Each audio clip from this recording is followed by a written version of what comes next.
रामू अपने दोस्त रिकू के साथ अपने गांव घूमने आया है।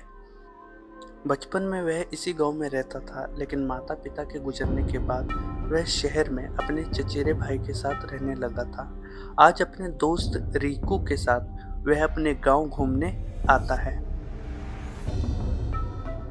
रामू बताता है, इस गांव की पुरानी परंपरा है, दोपहर को अकेले मत निकलना, रात को पीछे मुड़कर मत देखना। रिकू को यह सब बकवास लगता है। वह चलते चलते बोलता है, ऐसा कुछ नहीं है, ये सब पुरानी बातें हैं। अच्छा ये बता, हमारा घर और कितनी दूर है? मेरे तो पैर दुख गए हैं। हाँ हाँ, बस थोड़ी दूर बचा है। और ये सब पुरानी बातें नहीं हैं और ना ही बकवास बातें हैं, ऐसा सच हमारे गांव में है। ऐसा कहकर वह वापस घर की ओर चलने लगते हैं।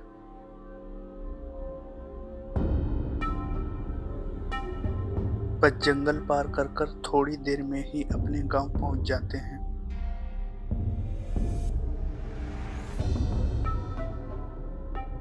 उफ, मैं तो बहुत थक गया हूँ, मुझे अब सोना है। पता नहीं कैसे तुम गांव वाले इतना चल लेते हो। हाँ हाँ, सो जाओ, कल तुझे अपना गांव घुमा देता हूँ। बातें करते करते दोनों सो जाते हैं, लेकिन कल उनके साथ क्या होगा यह दोनों को नहीं पता था। सुबह रामू रिकू को गांव घुमाता है और गांव की परंपराओं के बारे में बताता है। वह उसे बताता है कि गांव के छोर पर विशाल पीपल का पेड़ है, जिसकी जड़ें जमीन से बाहर निकलकर किसी बूढ़े नसों की हाथ की तरह फैली हुई है। गांव वालों का मानना है कि वह पेड़ नहीं, एक ठिकाना है। शहर से गांव लौटा रिकू मजाक उड़ाते हुए कहता है, ऐसा कुछ नहीं है, ये सिर्फ एक जाहिलियत है गांव के लोगों के अंदर, और तू भी आज के ज़माने में इन बातों पर विश्वास करता है। अच्छा ये बताओ, कहाँ है वो पेड़? मैं साबित कर दूंगा कि भूत प्रेत कुछ नहीं होते। मुझे ले चल उस पेड़ की ओर। यह सुनकर रामू अपने दोस्त रिकू को इस पेड़ की ओर ले जाता है।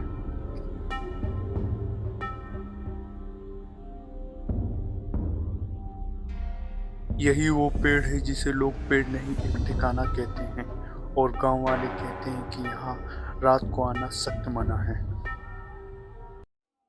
इस पर रिकू बोलता है कि मैं रात के 2 बजे आऊंगा और साबित करके दिखा दूंगा कि ऐसा कुछ नहीं है, सिर्फ लोगों की जाहिलियत है और कुछ नहीं। रिकू यह शर्त रामू से लगाता है, पर रिकू का यहाँ आना किसी मौत के बुलावे से कम नहीं, वह अपनी मौत को खुद बुलावा दे रहा था। अगली रात वह यहाँ आता है। वह रात में उस पीपल के पेड़ की ओर जाता है। वह जैसे ही गांव की अंतिम बस्ती पार करके पगडंडी पर पहुंचता है, हवा का तापमान अजीब सा गिर जाता है और हवा में गंध सी आने लगती है।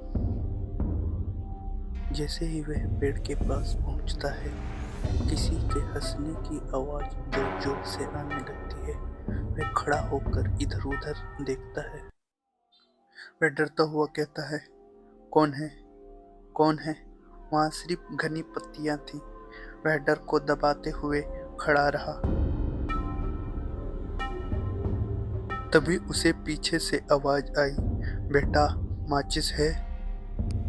उसने धीरे से मुड़कर देखा, वहां एक आदमी खड़ा था जिसकी आंखें सफेद थीं। वह बार बार आग जलाने के लिए माचिस मांग रहा था।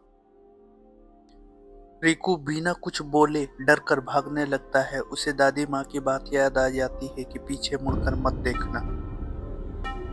लेकिन पगडंडी पर पहुंचते ही उसने सुना कि पैरों की आवाज आ रही है, छप छप छप। वह इधर उधर देखने लगा, जैसे कोई कीचड़ में चल रहा हो। अचानक वह देखता है, उसी का हमशक्ल उसके आगे खड़ा होता है। उस बूढ़े भूत ने उसका रूप धारण कर लिया था। वह उससे कहता, अब आ तो गए हो, अब वापस कैसे जाओगे? तुम्हें पता नहीं था यहाँ आने के बाद इंसान वापस नहीं जाता। अगली सुबह रामू उसे पूरे गांव में ढूंढता है। वह हर जगह जाता है, परंतु उसका कहीं कोई पता नहीं। वह पगडंडी पर भी जाता है परंतु उसे कहीं कोई नहीं मिलता।